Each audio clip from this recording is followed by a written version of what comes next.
warahmatullahi wabarakatuh. Salam sejahtera untuk kita semua. Halo Sobat HKI, selamat datang di podcast Spesilau. Kali ini bersama saya Ridwan Amar Taqiyuddin akan menemani podcast pada episode kali ini. Baik, episode kali ini kita akan membahas tentang kekerasan seksual. Mungkin dari teman-teman sudah mengerti apa itu kekerasan seksual dan juga tata cara penanganannya.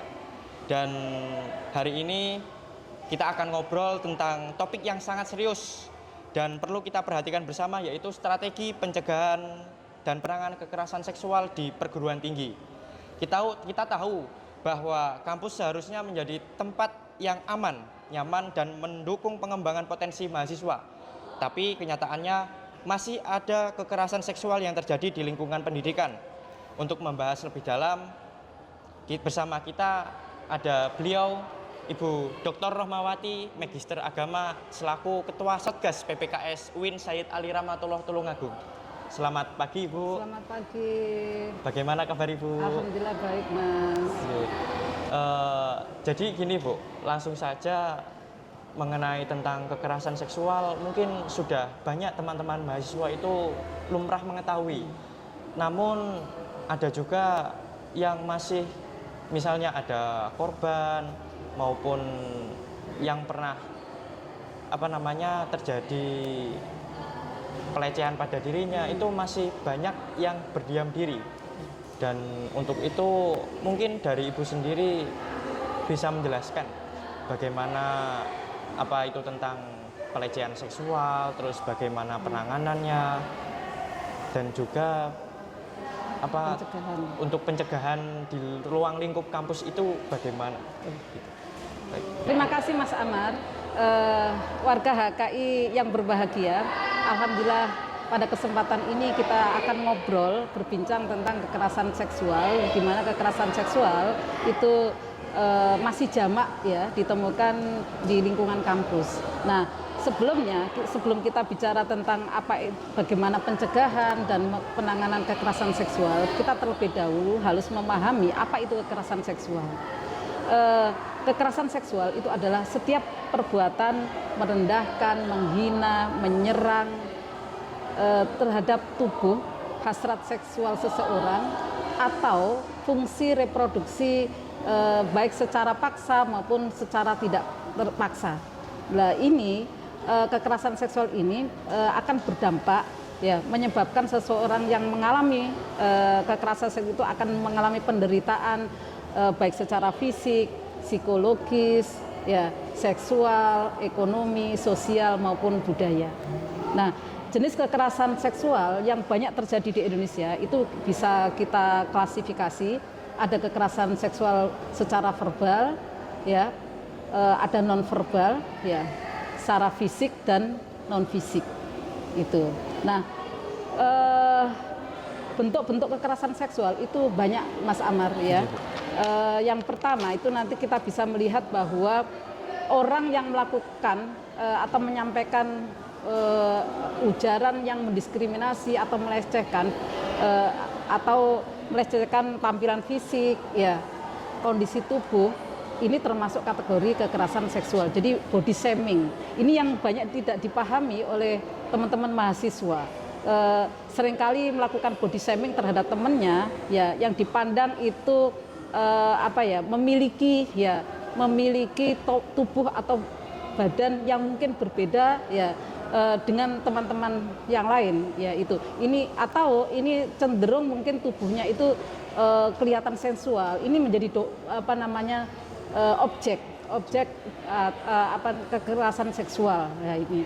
Terus kemudian kekerasan seksual itu bisa berbentuk dengan seseorang menyampaikan ucapan yang memuat rayuan, lelucon, ya, atau barangkali ini ya, catcalling, ya, siulan yang bernuansa seksual. Nah, teman-teman warga HKI barangkali sering menyaksikan teman-teman laki-laki ya, mahasiswa laki-laki catcalling terhadap mahasiswi. Nah, ini sebetulnya adalah bagian dari bentuk kekerasan seksual dan ini banyak yang tidak dipahami oleh mahasiswa. Nah, ini harus diantisipasi, jangan sampai teman-teman dengan memahami bahwa catcalling itu adalah bagian dari kekerasan seksual, ini harus dicegah, jangan sampai dilakukan lagi kan gitu ya. Terus kekerasan seksual itu bisa dalam bentuk membujuk, ya, mengancam atau memaksa seseorang untuk melakukan kegiatan seksual. Hanya membujuk aja. Ini sebagaimana kasus di kampus lain itu ya, ada seorang mahasiswa yang membujuk teman mahasiswa yang di luar kampus itu untuk datang ke kosannya. Ya, kemudian di situ terjadilah kekerasan seksual. Ini karena awalnya ini adalah ada bujukan, ada manipulasi dari seorang pelaku terhadap korban untuk melakukan tindak kekerasan seksual. Terus ada juga bentuk kekerasan seksual yang lain seperti menatap korban, ya, menatap seseorang dengan nuansa seksual. Ya, yang bikin seseorang itu tidak nyaman. Ini barangkali oleh warga HKI dipandang hal yang wajar, ya. Padahal ini termasuk kekerasan seksual. Jadi kadang maaf ya, matanya mungkin kedip-kedip gitu ya. Ini adalah bagian dari kekerasan seksual. Ini yang tidak dipahami gitu ya. Ya, ini. Terus ada juga mungkin ini kasus yang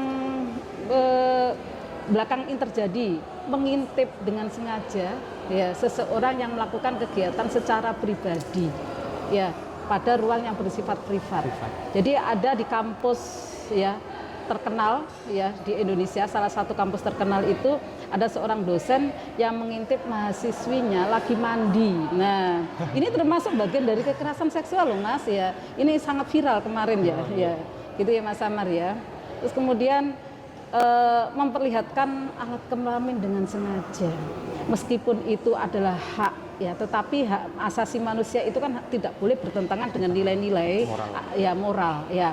Jadi itu memperlihatkan alat kelamin baik itu secara offline maupun secara online, ini adalah bagian dari kekerasan seksual. Ini harus dihindari gitu ya, dengan memahami bagaimana kekerasan seksual bentuk-bentuknya ini jangan sampai terjadi lagi di kalangan mahasiswa HKI gitu ya.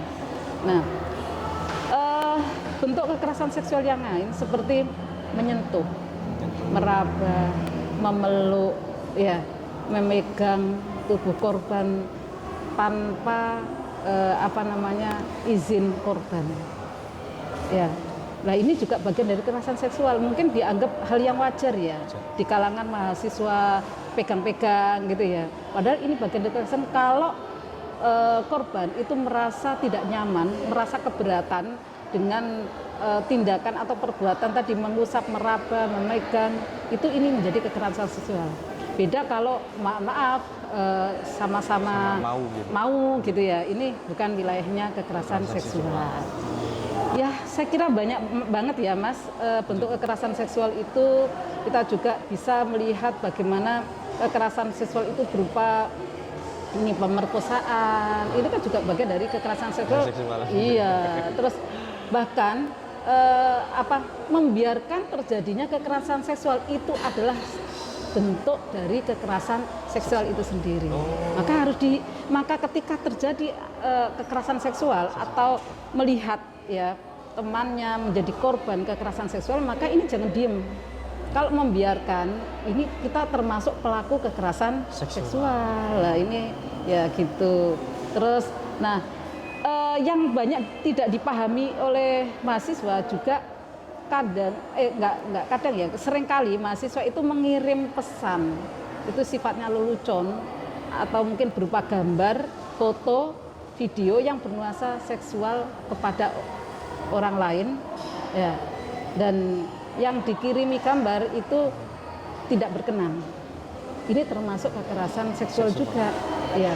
Jadi mungkin dianggap lelucon, itu ya, sekadang kan eranya AI ya, fotonya mama artis siapa diedit ya, diganti foto temannya, gambar wajah temannya. Ini termasuk kekerasan seksual kalau itu tadi keberatan ya. Terus yang terakhir ya, yang perlu kita pahami bahwa perbuatan merekam, mengedarkan foto, rekaman ya, video yang bernuansa seksual itu juga termasuk bagian dari kekerasan seksual. Ini banyak yang tidak dipahami oleh mahasiswa ya Mas ya. Ya kadang ada apa gitu, ada temannya lagi beraktivitas apa, mungkin lagi pacaran atau apa, kemudian direkam oleh orang lain dan itu kemudian disebarkan. Lah ini bertentangan, ini nanti kena undang-undang ITE, kena undang-undang TPKS tuh Mas. Ya, ini semua harus dihindari bentuk-bentuk kekerasan yang tadi saya sampaikan. Mohon maaf Bu, jadi mungkin dari kalangan mahasiswa sekarang, khususnya mahasiswa Gen Z ya Bu, Ya. kan sekarang banyak juga ya Bu, terkait dengan misalnya ini sedikit apa namanya kontradiksi gitu loh Bu. Ya. Misalnya dari seperti yang Ibu telah sampaikan tadi, ada juga kalangan itu teman-teman laki-laki. Ini kan saya pribadi laki-laki. Ada kalanya teman-teman laki-laki itu kan apa, matanya kan jelilitan gitu ya Bu ya. Terus apa namanya, sedikit kalau misalnya ada cewek lewat yang pakaiannya itu menonjol gitu loh Bu. Kan sekarang juga ada ya Bu. Terkadang itu kan perempuan itu kan apa namanya tidak memancing lah istilahnya. Istilahnya dari sekarang itu teman-teman perempuan itu memancing apa nafsu laki-laki gitu. Dan akhirnya mungkin itu yang menjadi pemicu kekerasan seksual yang terjadi pada saat itu. Baik, bagaimana perempuan itu berpakaian itu sebetulnya kan adalah hak pribadi masing-masing ya. Tetapi kalau di kampus itu kan ada aturannya Mas. Ya, tidak boleh berpakaian yang apa ya, tidak sesuai dengan etik ya, kode etik ya. Maka kalau ada mahasiswa yang itu terkesan berpakaian yang dipandang menggoda, sebetulnya itu kembali ke masing-masing individu dan kepada para laki-laki tadi itu ya, teman-teman cowok itu. Kalau teman-teman cowok itu bisa mengontrol dirinya sendiri, meskipun di depannya itu ada cewek yang mungkin berdandan, mungkin dipandang sangat, maaf ya, ini menggairahkan ya. Jadi ini saya kira tidak bisa sepenuhnya disalahkan kepada perempuan itu sendiri, tapi juga kembali kepada laki-laki itu. Jadi bagaimana laki-laki itu bisa mengontrol dirinya sendiri sehingga tidak melakukan kekerasan seksual.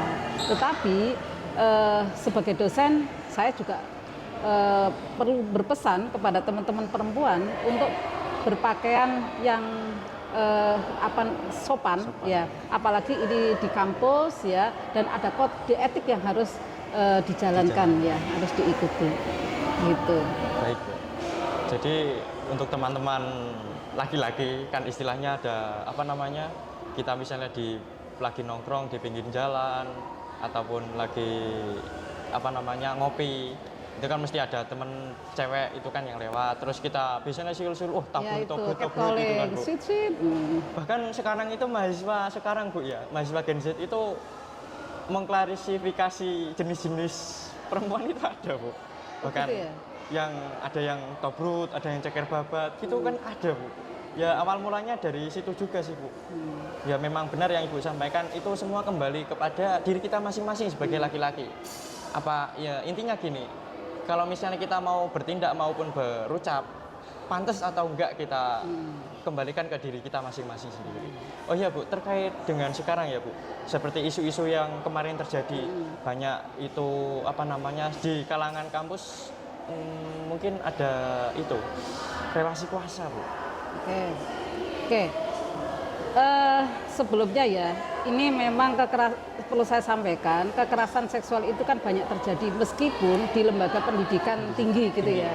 Nah, kekerasan seksual itu kan memang tidak mudah dilakukan pencegahan ya. Ada beberapa hal ya, kenapa kok kekerasan seksual itu sulit untuk dicegah ya. Karena yang pertama itu bisa karena ada relasi kuasa. Ya, relasi kuasa antara pelaku dan korban. Ada senioritas di situ ya. Nah, bisa terjadi antara dosen dan mahasiswa, antara pengurus ormawa ya dengan mahasiswa biasa. Nah, itu banyak terjadi karena relasi kuasa di mana pelaku itu menempatkan dirinya itu sebagai sosok yang berkuasa sehingga dia merasa bisa melakukan seperti itu gitu ya.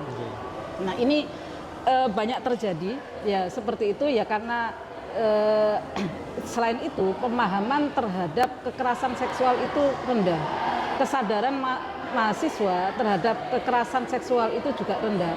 Jadi sehingga ketika terjadi kekerasan seksual yang dilakukan oleh senior ini cenderung tidak berani melapor, tidak berani speak up ya karena ada relasi kuasa ada. Apalagi maaf kalau pelakunya seandainya ini adalah dosen ya sementara korbannya mahasiswa, ini cenderung korban ini memilih untuk diam. Ya diam itu ya itu karena ada ketakutan, apalagi dosennya itu ngajar ya di kelas ya, takut nilainya jelek, takut tidak lulus, takut bla bla bla. Karena dosen itu dipandang orang yang berkuasa, punya power di kampus sehingga tidak berani untuk melapor, khawatir itu akan berdampak buruk pada karir akademiknya kan gitu ya Mas ya. Itu ya, apa namanya yang sulit dicegah itu adalah yang relasi kuasa itu. Oh, misalnya gini Bu, kan misalnya Ibu tadi menyebutkan bahwa dosen melakukan ancaman atau intimidasi. Nanti kalau misalnya dilaporkan itu apakah bisa masuk ranah pidana juga Bu? Oke. Kalau di tingkat kampus sebetulnya penanganannya tidak langsung ke pihak yang berwajib Mas. Ada nanti apa ya? Ada nanti cara yang harus dilakukan oleh korban ketika terjadi kekerasan seksual yang dialami oleh mahasiswa di mana pelakunya adalah dosen. Ini kita sudah punya salurannya gitu ya. Ya. Salurannya itu adalah kita sudah menyiapkan ya saluran pengaduan ya. Jadi ada kotak pengaduan dan itu sudah kita unggah di Instagram ya, Instagram Satgas PPKS. Mahasiswa bisa melakukan pelaporan secara langsung atau pengaduan secara langsung melalui kotak pengaduan tersebut.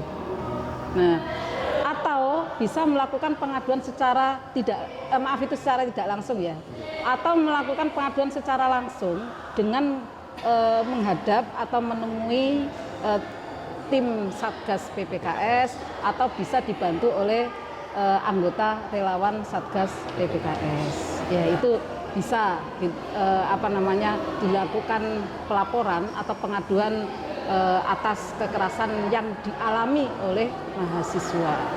Siapapun pelakunya, baik itu mahasiswa maupun dosen ataupun tendik gitu ya, tenaga kependidikan. Jadi gitu ya Bu. Terkait dengan kekerasan seksual menurut Ibu ya Bu.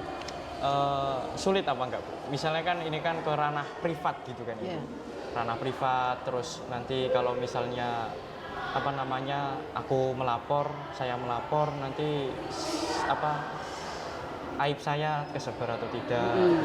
Terus untuk penanganan mediasi terhadap korban-korban itu bagaimana? Oke, baik Mas. Di UIN1 itu kan ada ya Satgas PPKS, di mana Satgas PPKS ini dibentuk Agustus tahun 2024. Baru ini ya Bu ya? Ya, baru 1 tahun ya itu, dan kita sudah melakukan sosialisasi dan capacity building kepada tim relawan untuk melakukan pencegahan dan penanganan kekerasan seksual. Ada beberapa hal yang harus dilakukan untuk mencegah kekerasan seksual. Yang pertama adalah sosialisasi. Sosialisasi itu kita bisa melakukannya melalui media cetak ya. Jadi berupa opini gitu ya, atau penyebaran pamflet, baliho, banner dan media lainnya yang di situ secara substansi itu berisi tentang pencegahan kekerasan seksual. Jadi larangan untuk melakukan pencegahan seksual, dan di situ ada disediakan kotak pengaduannya ya bersama barcode untuk memfasilitasi teman-teman yang kalau ada yang menjadi korban itu bisa melakukan pengaduan melalui kotak pengaduan tersebut. Nah, bisa juga melalui ini Mas, media digital. Kita bisa membuat flyer ya, film pendek ataupun website ya, atau media sosial, dan kita sudah Satgas PPKS ini sudah membuat akun Instagram. Di situ bisa kita lihat kegiatan-kegiatan yang telah dilakukan oleh PPKS, terus bagaimana alur pengaduan kalau terjadi kekerasan seksual dan sebagainya. Itu Mas ya. Itu. Terus yang kedua, kita bisa melakukan pencegahan kekerasan seksual itu melalui pembelajaran. Pembelajaran ini bisa dilakukan mungkin seperti kayak ada kegiatan ini Mas. pendidikan anti kekerasan seksual. Itu ya. Jadi seperti kayak seminar. Itu kan ini ya, kita memberikan pembelajaran. Ya, seminar. Ataupun melakukan FGD, Focus Group Discussion ya, tentang pencegahan kekerasan seksual. Terus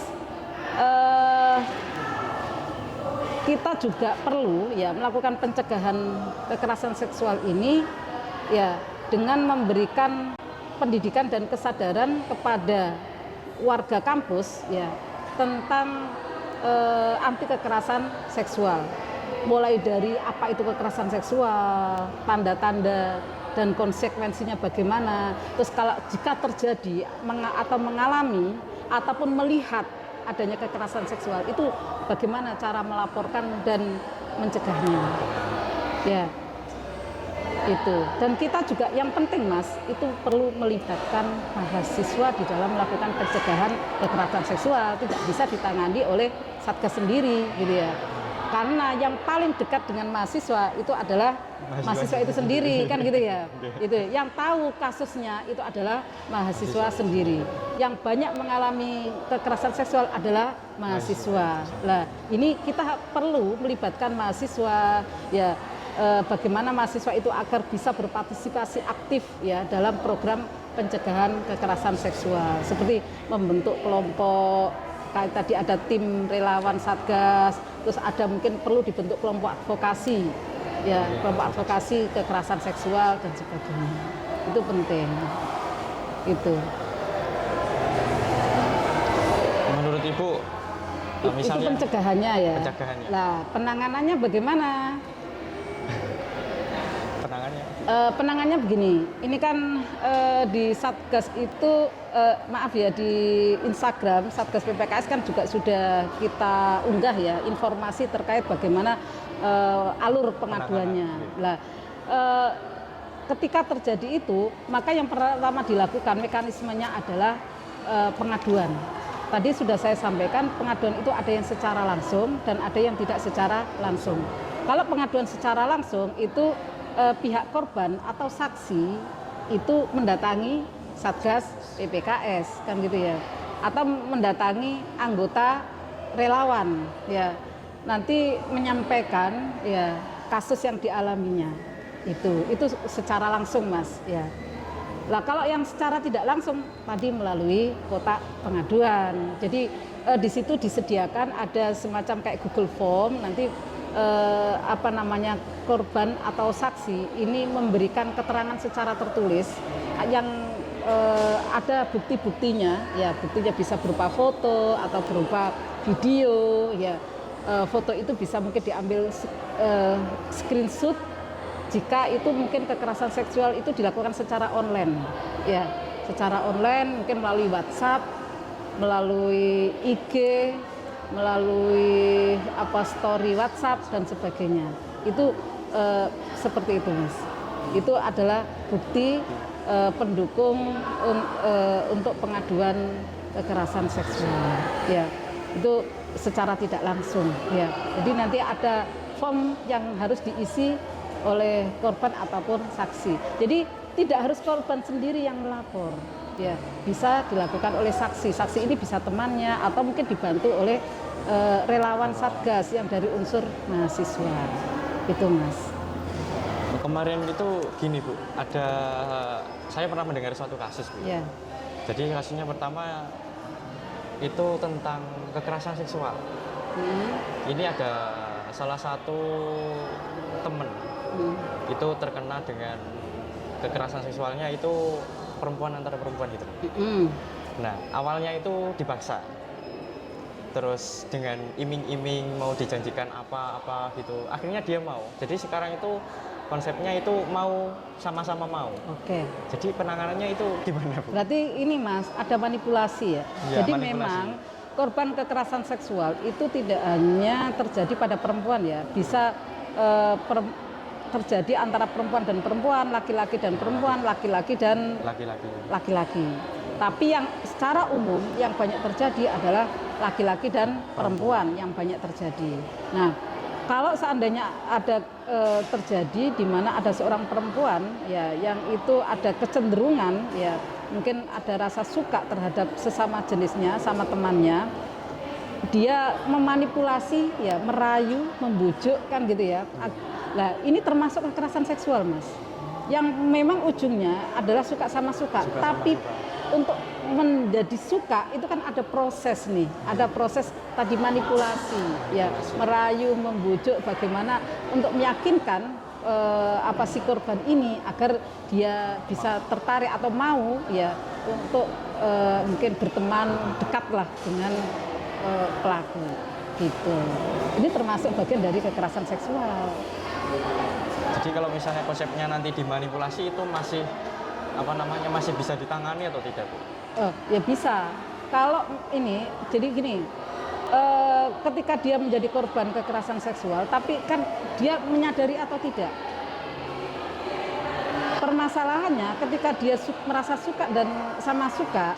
Ini kan merasa tidak ada yang jadi korban. Nah, ketika dia seharusnya diberi pemahaman ya, kesadaran hukum mungkin melalui temannya ya. Lah, temannya ini bisa ya melakukan pengaduan ya, menyampaikan pengaduan kepada Satgas PPKS ya. Karena ini jelas ada manipulasi ya, dan ini hubungan keduanya ini bukan hubungan yang wajar ya, hubungan yang tidak wajar. Ini tidak boleh dinormalisasi sehingga diperlukan pihak lain yang bisa melapor kepada Satgas. Ya. Jadi tidak hanya korban yang melapor ya, harus melapor kepada Satgas, tapi juga pihak lain yang melihat sendiri ada temannya yang menjadi korban atau temannya mengalami kekerasan seksual meskipun tadi ada unsur manipulasi gitu. Untuk terkait dalam undang-undang kan yang mengatur tentang ini, Bu. Mungkin yang sekarang hampir masih ada atau mungkin masih lumrah itu terkait dengan LGBT maupun lesbian itu, Bu. Itu kan dalam yuridis maupun undang-undang maupun peraturan kan belum ada undang-undang yang mengatur tentang LGBT maupun suka sama jenis itu, Bu. Oke. Kalau dalam peraturan perundang-undangan ya, dalam KUHP itu dijelaskan bahwa hubungan yang termasuk kekerasan seksual itu jika adanya pemaksaan, ada unsur pemaksaan meskipun tadi ada unsur manipulasi ya. Tetapi kalau memang tidak terbukti adanya manipulasi, maka ini tidak bisa dijerat oleh secara pidana, tidak bisa ya, karena suka sama suka. Gitu. Maksudnya ya, di zina gitu. Kecuali kalau lesbian itu dilakukan oleh orang dewasa kepada anak-anak. Ya, ini bisa masuk ke ranah pidana. Ya, meskipun anak-anak ini tidak melaporkan atau tidak merasa keberatan, karena ini jelas ya pelanggaran pedofilia.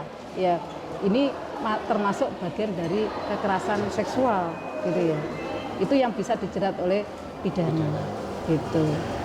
Kalau sesama jenis suka sama suka memang hukum kita belum mengatur gitu ya. Secara eksplisit. Secara eksplisit ya. Mungkin itu hanya melanggar moral dan norma gitu ya, terkait dengan. Oke, itu pelanggaran norma ya. Dan selanjutnya, Bu, terkait dengan penanganan secara hukum dan psikologis oleh Satgas PPKS itu bagaimana alurnya, Bu? Oke, baik. Jadi Satgas PPKS ketika menerima pengaduan dari korban atau saksi terkait dengan kekerasan seksual itu melakukan advokasi hukum, advokasi psikologis, dan advokasi medis. Advokasi hukum ini dilakukan oleh Satgas, di mana di dalam Satgas itu ada divisi hukum. Ya, kita menghadirkan pelaku dan korban di waktu yang berbeda, ya, secara terpisah. Kita mintai keterangan, dimintai keterangan, dan jika ada bukti-bukti itu disampaikan. Nah, ini untuk mengklarifikasi dan mengkonfirmasi terhadap laporan yang sudah disampaikan kepada Satgas. Karena sebelumnya pihak korban ataupun saksi itu kan sudah memberikan laporan. Nah, pihak Satgas itu mengklarifikasi atau mengkonfirmasi terhadap laporan yang sudah disampaikan. Nah, setelah itu kita lihat dari sisi korban, apakah ini ada kecenderungan mengalami penderitaan secara psikologis atau tidak, seberapa berat psikologis yang beban secara psikologis seperti apa kondisinya pasca terjadinya kekerasan seksual. Jadi kita lihat dulu. Nah, kita melibatkan divisi psikolog. Ya, divisi psikologi ini terdiri dari beberapa ahli psikologi yang ada di UIN 1. Ini yang melihat bagaimana kondisi psikologisnya. Jika memang dibutuhkan pemulihan, maka pihak psikologi ini yang menangani. Kalau berat, maka ini akan ada asesmen psikologis yang mungkin yang lebih intensif. Ya. Tetapi kalau ringan, ya dilakukan pendampingannya secara advokasi psikologisnya juga ringan juga kan gitu ya. Jadi tergantung kondisi psikologis dari korban. Nah, terhadap pelaku kita di samping melakukan advokasi hukum, kita juga bisa melihat kondisi psikologisnya. Ya, memang pada prinsipnya advokasi psikologis itu kan hanya kepada korban ya. Tetapi di kampus mahasiswa kan punya hak mendapatkan layanan psikologis. Maka kita juga harus melihat kondisi psikologisnya. Dia melakukan kekerasan seksual itu, apakah dia punya trauma masa lalu, atau dia punya mungkin gangguan jiwa, gangguan mental, atau seperti apa. Jika dia punya problem psikologis, maka dia akan mendapatkan asesmen psikologi juga dari tim psikolog. Seperti itu, Mas. Nah, kalau seandainya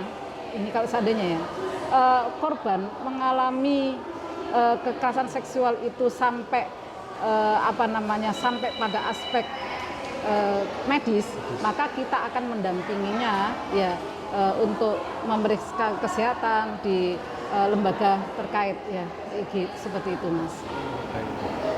Jadi untuk pendampingannya memang sudah diatur dan disusun secara sistematis ya. Untuk sementara ini yang laporan yang masuk ke kami yang kami selesaikan itu hanya kita penyelesaiannya atau penanganannya itu hanya di dua aspek, yaitu aspek psikologis dan aspek hukum itu. Untuk dari selama 1 tahun berdirinya Satgas PPKS, apakah sudah banyak kasus-kasus yang Ibu tangani? Sebenarnya kasus kekerasan seksual di kampus itu banyak, tetapi yang melapor itu sedikit. Iya, sedikit. Ya, karena banyak faktor, adanya mungkin kurang pemahaman dan kesadaran hukum terhadap kekerasan seksual, adanya relasi kuasa, itu sehingga mahasiswa menjadi korban itu tidak berani melapor, kan gitu ya. Nah, ini yang baru masuk itu 3 yang secara resmi melaporkan atau memberikan pengaduan itu tentang kekerasan seksual yang dialami gitu ya. Dan itu kita sudah selesaikan. Nah, alurnya ketika kita sudah melakukan advokasi hukum psikologis, kita sudah memeriksa perkara itu, kemudian kita memberikan rekomendasi sanksi kepada korban. Rekomendasi ini kita sampaikan kepada dekanat terkait di mana mahasiswa itu belajar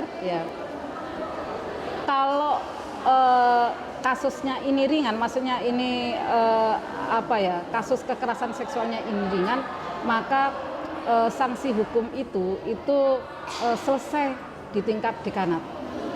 Ya, tetapi kalau kasusnya berat itu nanti akan dari dekanat akan diteruskan ke rektorat. Jadi gitu. Nah, ini jadi yang mengeksekusi sanksi itu adalah pihak dekanat atau rektorat, tergantung ringan atau beratnya kasus kekerasan yang terjadi. Itu. Mungkin nanti kalau misalnya dari dekanat itu sanksinya kepada pelaku itu gimana? Jadi tadi tergantung Mas. Tadi sesuai dengan pedoman etik. Ya. Jadi ada yang kan itu ya pedoman pelanggaran etik itu Mas, pedoman etik mahasiswa. Ya. Jadi itu termasuk kategori apa? Pelanggarannya, pelanggaran ringan, sedang atau berat. Itu. Nah, kalau ringan ya cukup tadi itu sanksinya teguran secara lisan dan tertulis. Itu aja. Itu berlaku sama misalnya Bu, dari relasi kuasa yang disebutkan Ibu, baik dari oknum dosen maupun dari jajaran rektorat maupun dekanat itu sama. Kalau pelakunya ini melibatkan senioritas ya, ada relasi kuasa, maka ketika pelanggaran ini dikategorikan sedang atau berat, sedang sampai berat, maka ini akan dilimpahkan ke rektorat. Ya, di kampus kita ada yang namanya komite etik. Itu yang akan menangani ya kasus ini. Jadi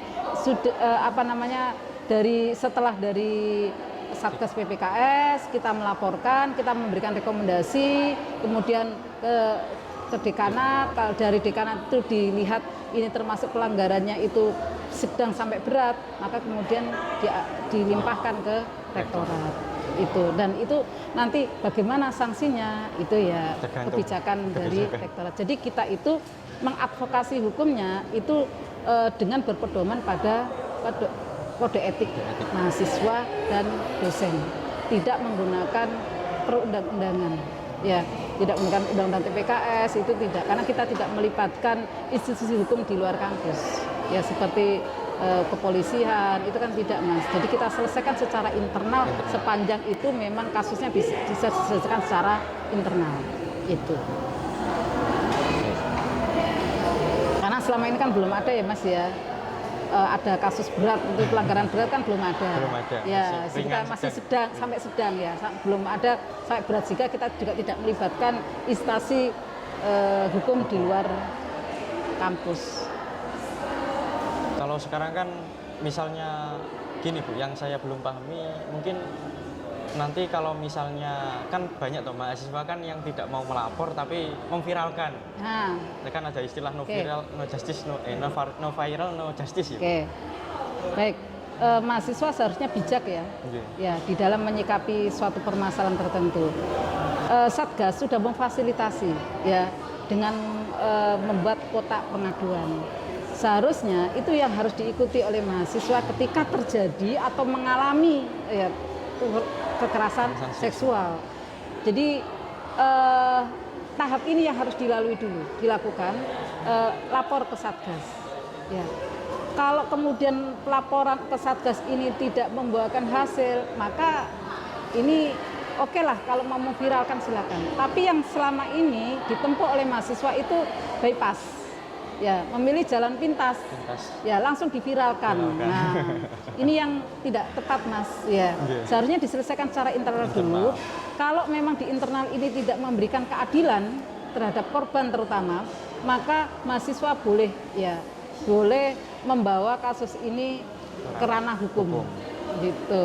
Dan itu diviralkan ya monggo kan gitu. Kalau memang dia tidak mendapatkan keadilan, sudah melalui institusi internal ini sudah tidak mendapatkan keadilan, dan institusi hukum juga tidak mendapatkan keadilan, ya itu tadi, ya no viral no justice kan dia. Oke. Mungkin ada tambahan lagi Bu atau pesan-pesan yang mungkin ingin disampaikan kepada mahasiswa? Yang menurut saya ya, apa yang harus dilakukan oleh mahasiswa untuk melakukan pencegahan terhadap kasus kekerasan seksual ya, agar tidak mengalami kekerasan seksual itu yang pertama itu adalah mahasiswa harus memperkuat pertahanan diri ya, terus kemudian harus mengenali bentuk model kekerasan seksual ya. Permasalahannya, problemnya kan banyak mahasiswa yang tidak mengetahui, tidak mengenali bahwa apa yang dialaminya itu adalah bagian dari kekerasan seksual ya. Nah, kalau ini dibiarkan, ini maka akan terus terjadi ya, maka harus di cut off ya, harus dicegah ya dengan mahasiswa lebih mengenali ya dan memahami tentang bentuk dan model kekerasan seksual. Terus mahasiswa itu harus menghindari relasi atau pertemanan yang toksik. Kalau mama punya pacar ya harus menghindari relasi pacaran yang toksik, yang bucin, yang berlebihan. Ya, ini harus dihindari karena hubungan toksik ini sangat berpotensi terjadinya kekerasan seksual. Ya kan? Ini berangkatnya kan karena bucin. Ya, Mas ya.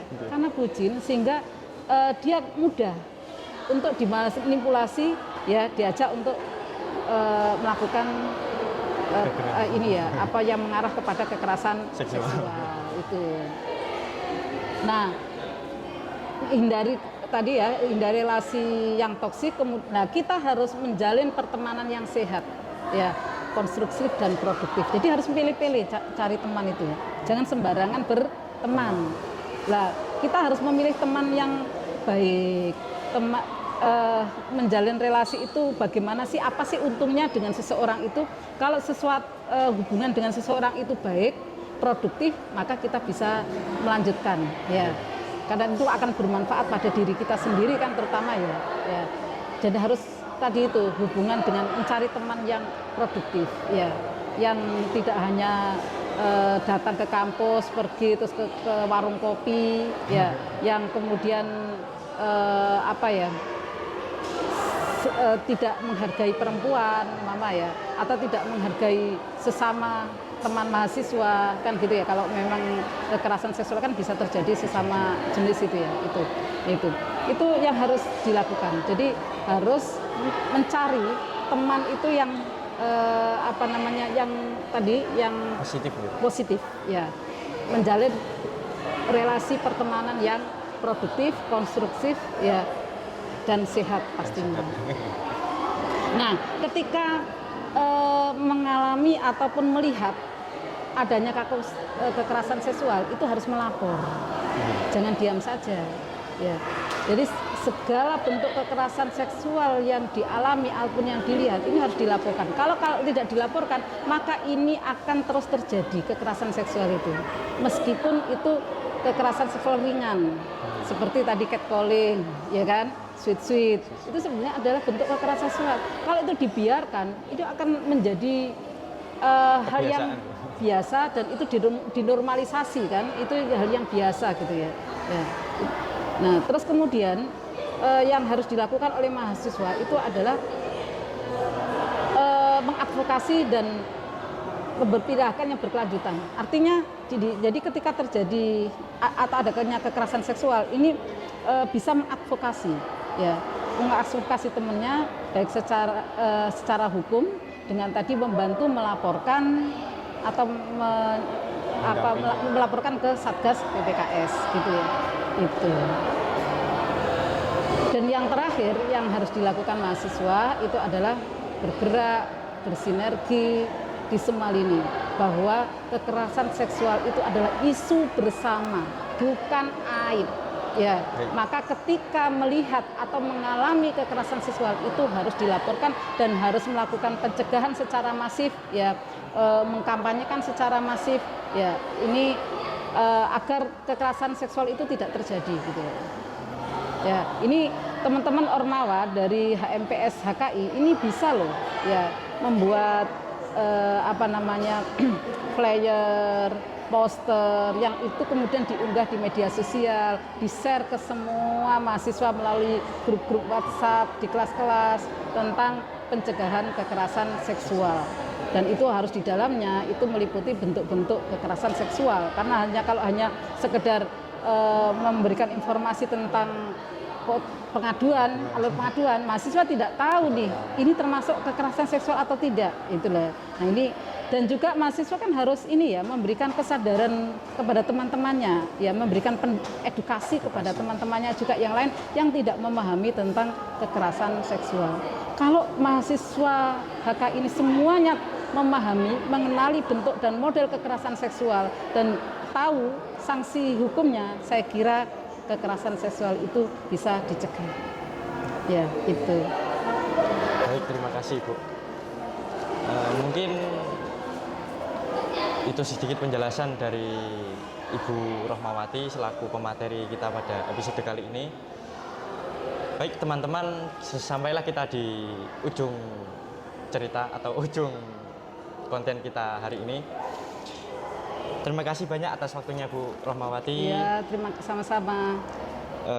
Kita sudah membahas banyak hal pada hari ini, mulai dari definisi kekerasan seksual, dari penanganan dan pencegahannya, dan juga bagaimana cara advokasi di bidang hukum dan psikologisnya. Semoga obrolan kita hari ini bisa membuka mata dan hati kita semua bahwa kekerasan seksual bukan hanya masalah individu seperti yang disampaikan beliau tadi, tapi isu bersama yang harus kita tangani dengan serius, dengan penuh empati. Untuk teman-teman pendengar, jangan ragu untuk bersuara, melapor dan mendukung satu sama lain. Ingat, tidak ada pembelajaran tanpa rasa aman. Saya Ridwan Amar Taqiyuddin. Saya ada pantun, Mas. Oh, ada pantun. pantun. Oh, ada ya, pantun. Ya, pantun. Ya, ini sebagai pantun ya, penutup acara podcast ini. Saya ada pantun satu ya. Masak ikan di waktu subuh, tidak dimakan bersama nasi. Cakep. Marilah kita niatkan dengan teguh, hapuskan kekerasan dengan hati. Cakep. Baik, sekian terima kasih dari Ibu Rohmawati yang sangat humoris dan juga sangat berwibawa. Saya Ridwan Amar Taqiyuddin selaku moderator pada episode podcast Spesilau pada hari ini. Memohon maaf atas sebesar-besarnya apabila ada salah baik tutur kata maupun tindakan. Saya mohon maaf sebesar-besarnya. Saya akhiri. Assalamualaikum warahmatullahi wabarakatuh. Waalaikumsalam warahmatullahi wabarakatuh.